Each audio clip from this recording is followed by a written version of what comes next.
Hey folks, welcome back to my channel, Beginner Guitar Tips and Tricks. My name is James, and as always, this set of videos, this whole channel is based on helping beginner guitar players.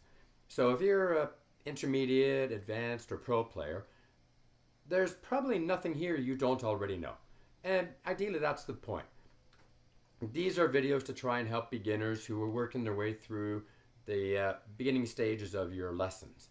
And you go through a lot of stuff that can tend to be very boring. A lot of your exercises, your learning of your first few chords, and learning the musical alphabet, and all of that, and just beginning some scales. It can really get frustrating for a beginner guitar player, to the point where a lot of players just quit. I want to do this series of videos to show one kind of cool thing in each video. Brief, not going to get into technical detail, not going to dig into theory. You'll get there. You'll get there in your lessons. This is just to show you something that you can probably do today, no matter what beginner level you are. And in this episode or video, as long as you can play a chord, any one major chord, minor chord, it doesn't matter. In this case, it could be a simple D chord. And I have to apologize too. I'm having a little sound trouble here with my microphone, so it doesn't sound as good through the video, I think, as it does live. But that was a D chord. And if you have gone through a number of your own lessons, you probably already learned a D chord, or at least how to do it, and you're practicing to do it well. If you haven't, you're about to.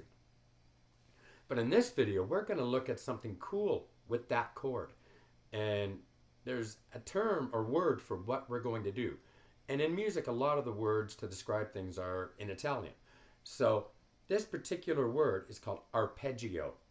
Now, I don't know if you've seen the word or heard the word. If you're a beginner guitar player, probably not. But basically what arpeggio means is more or less broken chord. It may sound like a very advanced technique, something that you're never going to be able to do, or maybe it'll take you years to get to where you can even learn what it is, let alone how to do it. Beauty about it is it's real simple. And if you can already play one chord, you may have already done an arpeggio or two.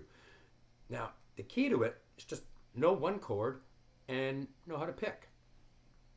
So I'll put my hand in my D chord position. So there it is, nice, clean, clear D chord. Hopefully the microphone's picking it up well. I don't think it is, but I hope it is. Now, to turn that from strumming a chord to an arpeggio, keep holding your fingers in the D chord position. Don't move them. Don't move them at all. Only look at the strings you play for the chord. So 4, 3, 2, and 1. Those are the strings we use for that chord. We've got our fingers in position. We know we're only going to use those 4 strings because those are the only 4 strings the chord is using. Now, instead of strumming a chord, slow down. Just pick each string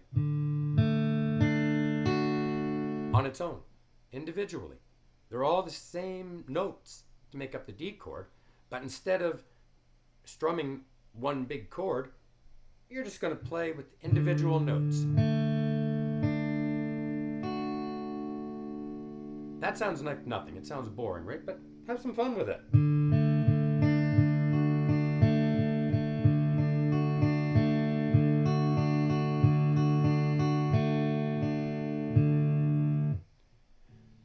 Just with that, and with a pick, and a little imagination with where you're going to pluck each string, pick each string, you're going to suddenly find that, oh, that sounds like something.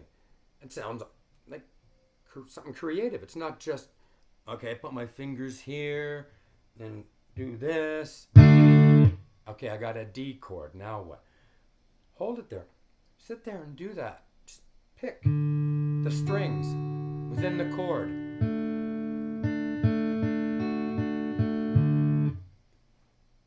Try different speeds, different times, and see what you can come up with on your own. And if you do that and you come up with something kind of cool, please feel free to record it and drop it in the comments. I'd love to see what you come up with. And it's not just the D chord. It's the cool thing. Any chord you know, every chord you know, you can do that. Just remember, hold your fingers on the fretboard in the position for that chord. Make sure every note's ringing out clear.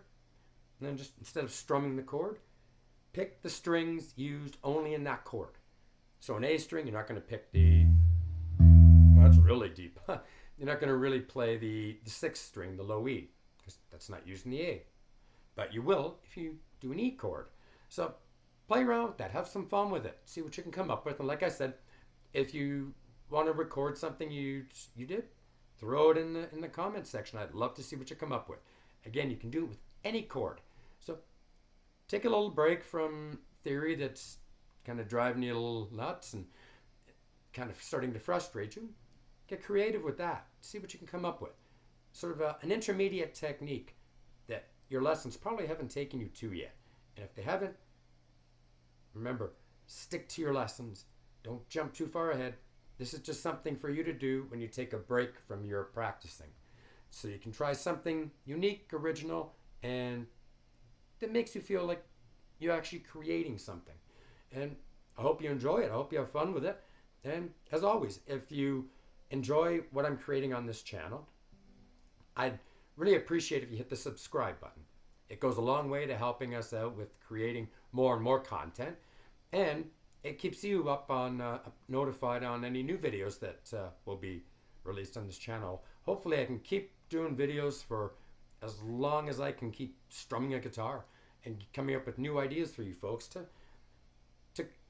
complement the theory that you're working on, to give you something fun to play when you're getting frustrated. Also too, if you like the video, again, please hit the like button. If this is something you think that someone you know might benefit from, I welcome you to share the video with them. And as always, please leave a comment. I'd love to hear what you have to say. I'd love to hear your contributions and do everything I can to try and respond to you. But of course, like I said, if you do this, you play with it, and you go, wow, that sounded cool. I like that. That sounded nice. Make a little recording. Drop it in the comments. I'd love to see what you come up with.